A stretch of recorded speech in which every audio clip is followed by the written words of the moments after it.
The essential feature of a steel column is that it is a relatively long and slender structural member subjected to compressive loading. Other similar steel members can be found in the compressive struts of trusses and the supports of bridge structures. In buildings, the primary purpose of the columns is to transfer loads from the floors and the roof to the foundations. They hold the floors apart.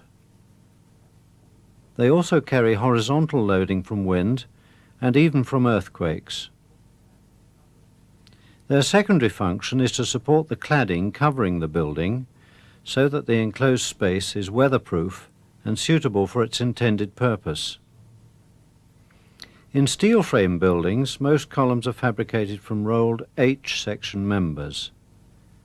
Standard sections are available from 152 by 152 millimeters to 356 by 406 millimeters in both mild and high-strength steels. Some structures have columns made of rectangular or circular hollow sections.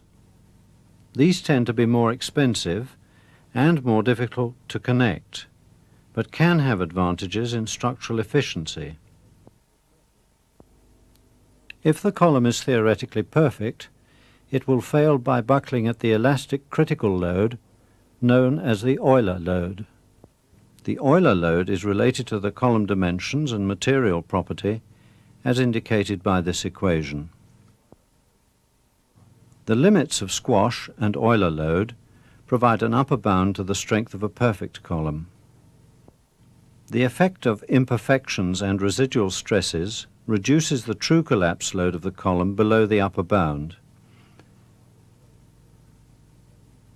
A single half-wave mode is only achieved for an elastic column when the ends are free to rotate in the failure direction. In this test, a roller support provides such freedom.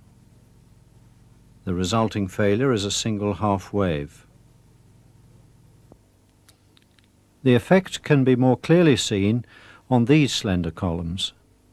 The cross-bracing is provided to prevent translation of the column ends, a no-sway condition.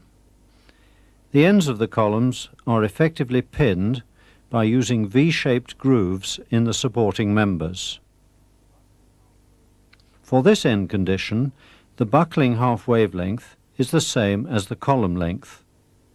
The effective length is L.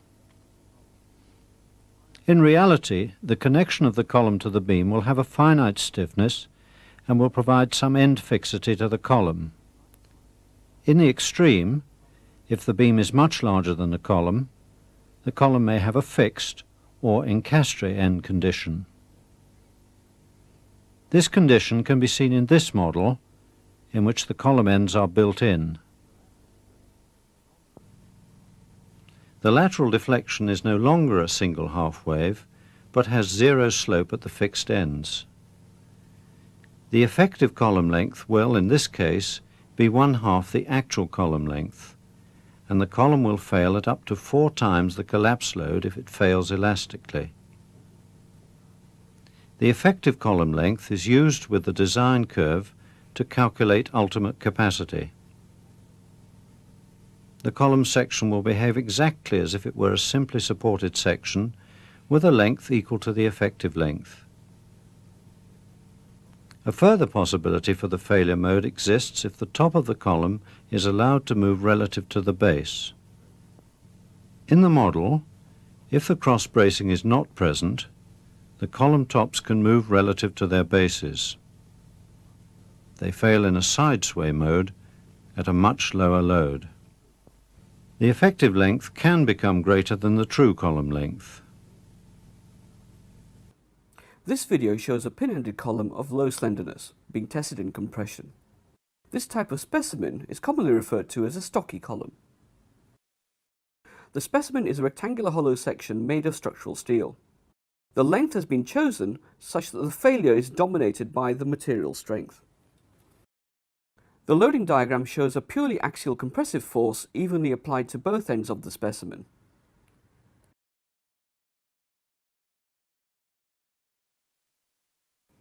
The testing rig is now starting to apply a compressive force to the specimen.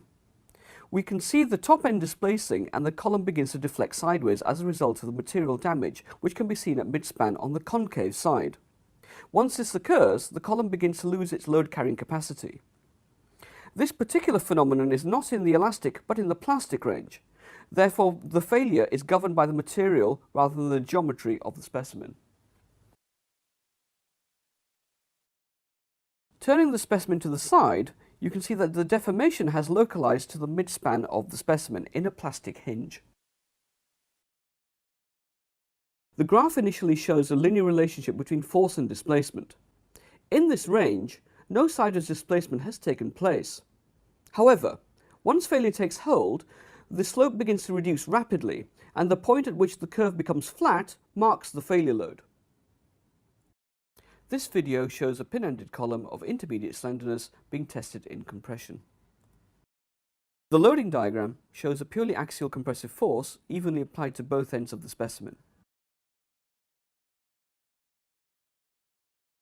The testing rig is now starting to apply a compressive force to the specimen. We can see the top end displacing and the column begins to deflect sideways as a result of structural instability, which is better known as buckling. The shape of the column is theoretically a half sine wave. However, as loading progressive, this shape distorts as material damage takes hold. The deformation begins to localize at midspan. Once this occurs, the column begins to lose its load carrying capacity and failure ensues. This particular phenomenon starts in the elastic range, but structural failure is due to a combination of geometric and material effects.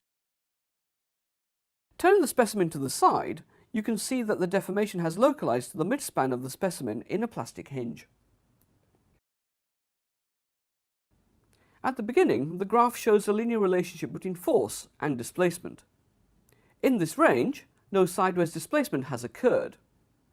When this graph reaches a peak, however, this is the point at which buckling and material failure are effectively triggered simultaneously, and an initially sharp reduction in the load carrying capacity is seen. This video shows a slender fixed-ended column being tested in compression. The loading diagram shows a compressive force evenly applied to both ends of the specimen. The testing rig is now starting to apply a compressive force to the specimen. We can see the top end displacing and the column begins to deflect sideways as a result of a structural instability, which is better known as buckling. The profile of the column as it buckles is theoretically a full cosine wave. Note that the column ends do not rotate due to the fixed-ended conditions. The column maintains this shape as it continues to deflect, until eventually material damage takes hold, which distorts the shape. This particular phenomenon is dominated by the elastic behavior, and material effects are secondary but ultimately trigger failure. This video shows a pin-ended slender column being tested in compression. The specimen is a rectangular hollow section made from structural steel. The length has been chosen such that failure is dominated by buckling instability. This is primarily a geometric effect. The loading diagram shows a purely axial compressive force evenly applied to both ends of the specimen. The testing rig is now starting to apply a compressive force to the specimen. We can see the top end displacing and the column begins to deflect sideways as a result of a structural instability, which is better known as buckling. The profile of the column as it buckles is theoretically a half sine wave, and it maintains this shape as it continues to deflect, until eventually material damage takes hold, which distorts the shape. This particular phenomenon is dominated by the elastic behavior, and material effects are secondary but ultimately trigger failure. This video shows a slender fixed-ended column being tested in compression. The loading diagram shows a compressive force evenly applied to both ends of the specimen. The testing rig is now starting to apply a compressive force to the specimen. We can see the top end displacing and the column begins to deflect sideways as a result of a structural instability, which is better known as buckling. The profile of the column as it buckles is theoretically a full cosine wave. Note that the column ends do not rotate due to the fixed-ended conditions. The column maintains this shape as it continues to deflect, until eventually material damage takes hold, which which distorts the shape. This particular phenomenon is dominated by the elastic behaviour, and material effects are secondary but ultimately trigger failure.